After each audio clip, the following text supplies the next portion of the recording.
In what ways does your media product use, develop, or challenge forms and conventions of real media products? I will be talking about 4 different elements throughout this answer. These are the main task, our music video, the ancillary task 1, which is our digipack, the second ancillary task, which is our magazine advert, and finally the domestic violence poster.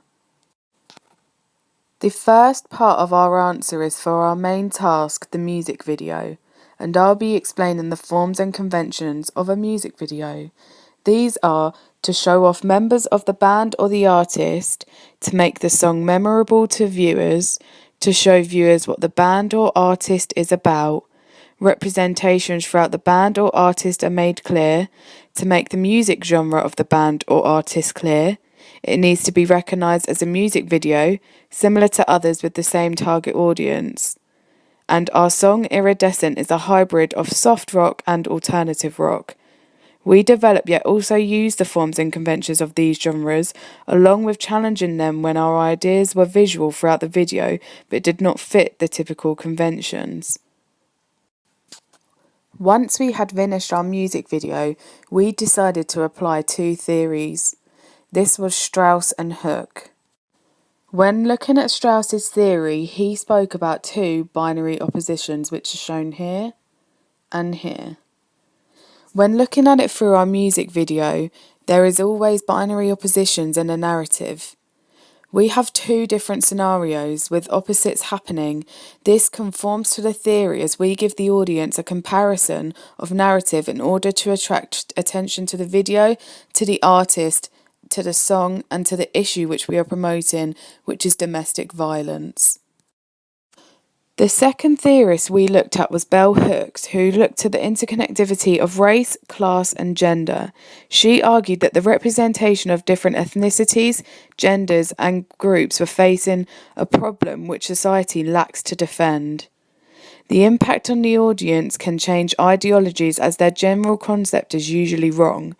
Usually the hero is white and male, but although we conform to this through our artist being a white male, our narrative explains that in any situation domestic violence can occur. Our challenge of this general concept is done to portray a stronger message, and this is done through the change of race throughout the relationship. We have a black male and a white female.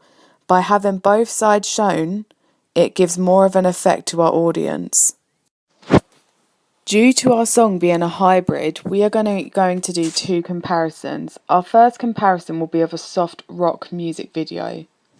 Generally, throughout a soft rock music video, there is an acoustic guitar. However, we have used an electric guitar. This was done to challenge the conventions of a music video, but also to fit the artist's profile along with the instruments that are used throughout the song. An electric guitar is harsh, just like domestic violence, and we wanted to portray the message that domestic violence was harsh, but an important one.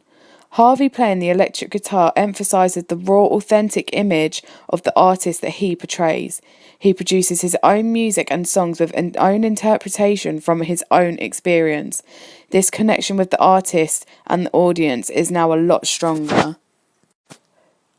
Our inspiration for our music video from soft rock was by Nirvana, Smells Like Teen Spirit.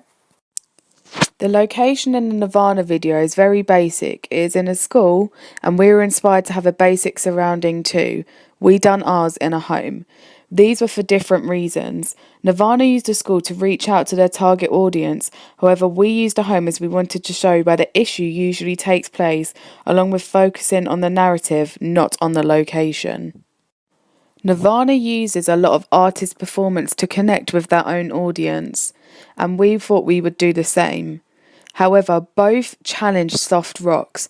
The beginning of the video is usually calm until the climax of the chorus hits. Usually in soft rock, not the whole of the song is calm. Throughout rock videos, there are usually close-ups and extreme close-ups of the artist or the band. Most videos base around their artist performance, and many of these shots are done to highlight their musical talents and abilities. And they are done to appeal to the audience as target audience are drawn to their musical talent. We use this with Harvey's, who plays the piano and the electric guitar. The desensitization theory is here applied. The singer is overexposed, making meanings and values in the lyrics more powerful, capable of changing minds of the band's audience. Overexposure is a direct mode of address between the audience and the artist or the band. This can lead to a godlike given status, which fans aspire to be and act like. We use this, and Harvey is seen a lot throughout our video, and throughout both videos, the clothing is not designer, fashionable, or extravagant. The lack of interest in clothing connotes more interest in the music or the narrative of the video. The audience can connect on a personal level, as they can also relate to the dress code.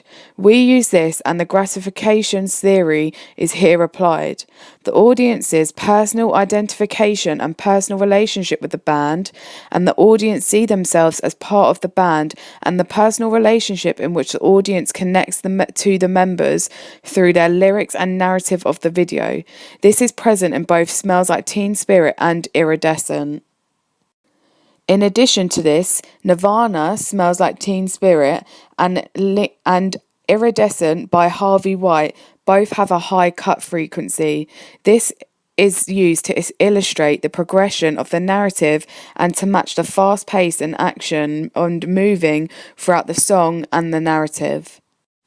For our alternative rock comparison, we were inspired by The Scientist by Coldplay. Both the narratives tell a strong, controversial story, and both test the typical male image. This challenges Mulvey's theory, as not all film and cinematography is made to make the male look masculine or for the woman's desire. The woman in part of our story takes on a masculine role by being the violent one in part of our split screen. This challenges and develops Mulvey's concept to create a larger impact on the audience. We then also took note of Mulvey's observations with analysing the artist throughout the videos. Our artist is seen as a ghost-like, ambiguous, asexual, angelic, and has a sense of omnipresent which takes gender out of the equation. He was observing and showing us the situation of domestic violence, and people are therefore not attracted to Harvey, as they are more interested in the narrative and finding out what is going on. Both narratives also challenge the typical alternative rock convention by using an electric guitar, and is usually an acoustic guitar throughout. In addition to this, because of the strong controversial narratives that are used, there are links to the lyrics, and this means that the song both use lyrics that are the narrative throughout the video to allude to a man's powerless in the face of love. This then links in with the helplessness that is portrayed throughout both narratives, as the first line of lyrics in both songs portray this. Nobody said it was easy throughout the Coldplay, The Scientist, and with Iridescent, When You Were Standing in the Wake of Devastation. They both want to go back to the start. Those lyrics are also used throughout The Scientist and are present throughout our video and the flashbacks of the happy shots. Like stated before, both use a strong, controversial narrative. The reverse narrative shown throughout The Scientist and Coldplay, and we use a split screen.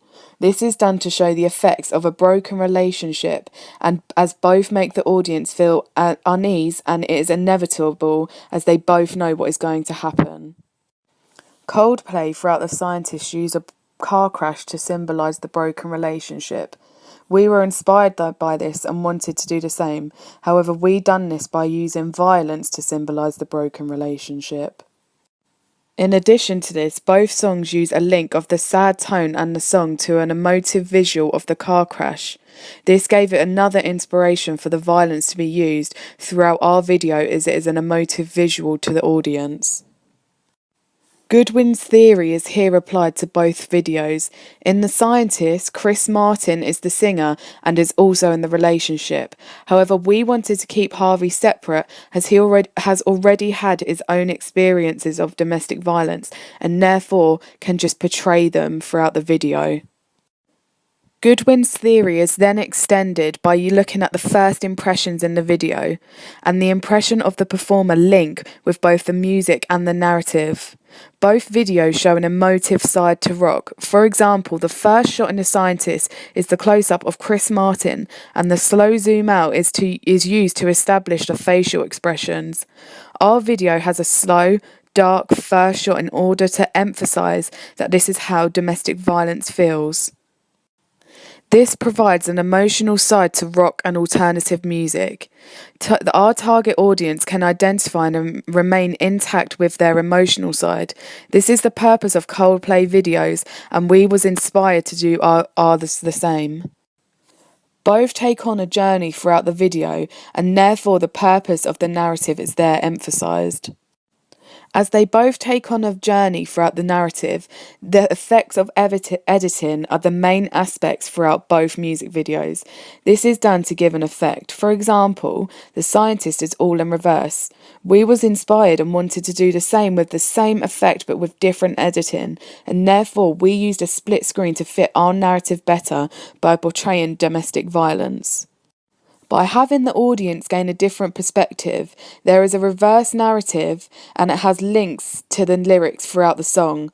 I'm going back to the start. This therefore shows Chris Martin going back to the start of his relationship. The audience have a different perspective with Iridescent also. The split screen is used to see both stories and to have a different reaction. When you are standing in the wake of devastation, they link to the lyrics as the relationship is now broken.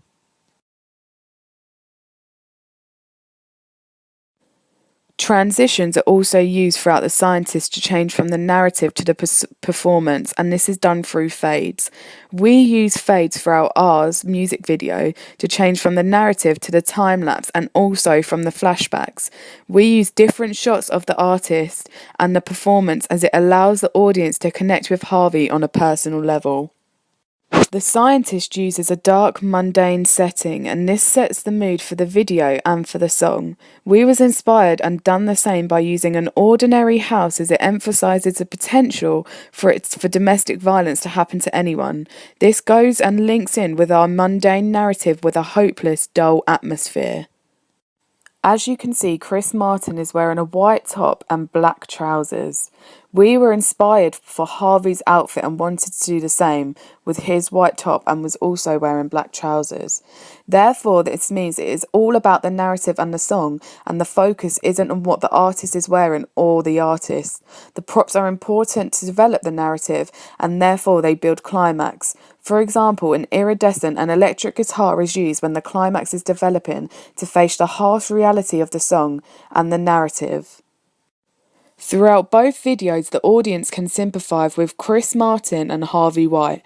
However, we changed this and contrasted as the audience cannot sympathise for the couple throughout our video.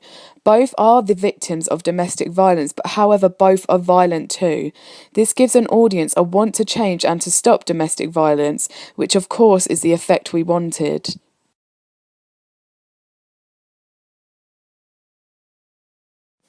Both songs use a piano. This emphasises the authenticity of the artist along with being filmed at various locations in order to develop a narrative. Our next media product was our first ancillary task, which was the Digipack. And all Digipacks have the following: a visual image or key to the production, the band's artist or name allows the audience to identify clearly, an album title on the main cover, a track list, what songs are on the CD, basic information of the band or the artist, some reviews from companies that are trustworthy. We use all of these features throughout our Digipack. On the front panel, we have a main image of the band, of the artist, and our iconic symbol is Harvey. This represents the band itself.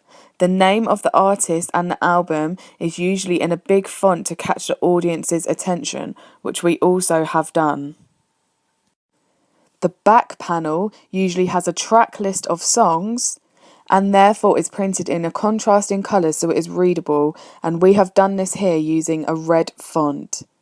The inside panel is this long panel here, and this is usually a link from the front cover and the back cover with a picture of the band or the artist, and a continuation can occur throughout, like we have done so. The colour scheme usually reflects the mood of the album or the genre of the track and the songs that are on the disc. The innocence from the white and the harshness of the red can symbolise the danger of love. Our production of the Digipack informed by Richard Dyer's star theory, and we done this using his 3 areas. Dyer's first area in his theory was talking about construction. Using real human beings gives a direct mode of address in the CD cover. He engages and reaches out to the audience. His simple, pure clothing suggests he is like us. His success is not unreachable. The audience see him in different ways. The older generation see him like a son, and girls want him as a potential boyfriend. Boys see him as a mate, friend, or like a brother due to his humbleness, which is received throughout his persona. The second area of Dyer's star theory was looking at commodity. By using a mid-shot of our star, our audience can connect and feel close to the artist. This encourages the audience to believe that they have developed a bond and relationship with Harvey, although, like before, different audiences have a different relationship with Harvey. Finally, the third part of Dyer's star theory was the ideology. Harvey is seen to be a sensitive, deep thinker, thoughtful and open, and his persona is given through the image of Harvey on the front cover. This is attractive to a female audience and gives a male audience that feel that it is okay to express their emotions. We wanted to compare our Digipack to other Digipacks. We chose to look at 2 in a similar genre with a similar target audience. We know how we wanted to achieve it and therefore how we wanted to do this. For our first comparison, we looked at the Chasing Status No More Idols. We really liked the effect it gave, but we wanted to use a picture of Harvey, not a symbol that represents him. Both use plain and basic images, the writing on the cover standing out, both using a bold colour. We wanted to use red to symbolise the love and danger, but we also wanted people to recognise who Harvey actually was. Both have large evidence of work throughout the cover to symbolise purity. Our second comparison was The Killers When You Were Young. Once again, this uses a black and white image. Although our album does not do this, we wanted to have no effect on Harvey, as it emphasises how ordinary Harvey actually is, along with highlighting the normality of domestic violence, when of course it shouldn't be normal. The Killers have their band name written in a big, bold font, and their desired album name in red writing at the bottom, When You Were Young. Our Digipack is similar to this, having Harvey White displayed larger than Fusion at the bottom. This is done so the audience can immediately recognise who the artist is, and this is also emphasised through the direct mode of address that is used. Our third media product was our second ancillary task, the magazine advert. All album or Digipack magazine advertisements include the following information. Firstly, they use a visual image or key to the production. They then use a band or the artist's name, allowing the audience to identify clearly who they actually are.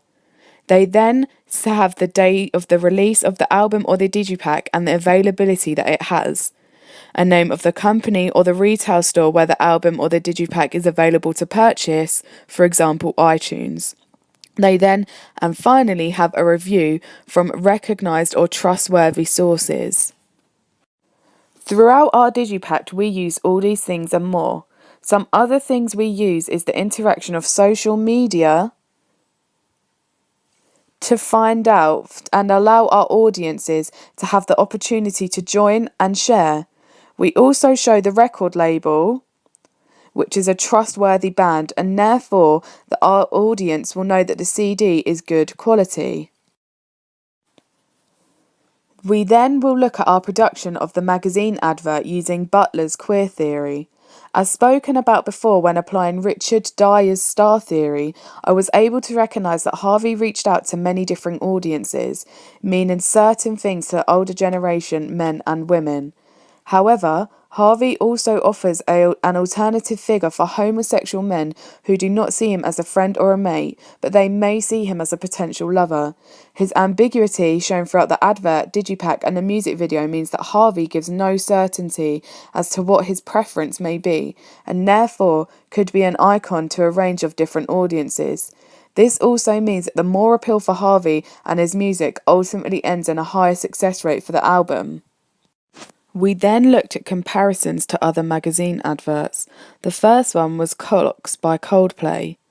The picture displayed and shows all 4 members of the band looking directly at the camera in basic clothing. Nothing special is alluding to this picture. We have Harvey facing to the side to show his innocence and shyness of the camera, along with the information on the advert being the focus. The band also used bold writing to display the information for their CD. The only difference being we used different colour writing. We really liked the effect this digipack gave. It implied to the audience that the mood of the album, along with immediately attracting their target audience, was done through the colour scheme, which also reflected the genre of the songs that are on the DVD. We reflected our magazine advert through linking the title of the album, Fusion, to the work using smoke to create a bonding of fuses. Our second comparison was Only by the Night by Kings of Leon. This is also another magazine advert which is fairly similar to ours, along with being partly the inspiration for what we wanted to achieve. Although the images are completely different, the Kings of Leon being the same as their album cover. We liked the way it was basic, but it had a strong effect. The advert, like ours, has the image as the basis, but writing is used to confirm what the advert is that is being advertised. We liked the way the writing didn't overpower the image, yet still attracted enough attention to inform audiences on when the song would be released. For this reason, we used the album as inspiration for our advert, as it meant that we could apply the same effect to our target audience. Our fourth and final media product was the domestic violence poster. The poster was not a necessity for part of our coursework. However, I had taken on the role to make the poster independently. After doing much research into different posters, I felt that it was important to create a poster, as this helps with our main target for the video, which was to raise awareness for domestic violence. My poster was inspired by the PSA video It Rarely Stops, which can be found on YouTube and on my blog. I was really affected by the video, and it reinforced why we as a group chose domestic violence to be the subject for our music video. I also, when watching the video, knew what I needed to include in order for people to gain access to the right information. This meant I was developing the forms and conventions by adding logos to helpline and helplines for people to use if it is necessary. One poster which really stood out to me and was also an inspiration for my poster was a Mary Claire article which had many different posters in order to stop domestic violence. The one that stood out to me the most was the scar of a voice note on a woman's neck which spoke the word slut. I felt that this was key in understanding domestic violence, as it shows that domestic violence can be misunderstood as not being a crime, but can scar somebody, along with people not recognising the extent to some of their actions. Like the poster, I use the same effect, however I use a split screen, like the narrative of our music video, to show domestic violence being hidden. The information displayed on my poster is key, as it means that those who may need or help or want to know more about domestic violence can, using the helplines or the websites. I also used a very harsh image, which the video and the Mary Cura poster had also used. This is done to emphasise the impact of domestic violence, along with showing the harsh reality, and ultimately I felt this was the best way to express how important the issue is. Overall, when looking at how all 4 of our media products use, develop or challenge forms and conventions of real media products, I think that we have done all 3. By being controversial and having a strong, emotive message to send, we challenged forms and conventions in order to create a further effect. We also used real media products to compare and use as inspiration for our media products that were created in order to make them real media products.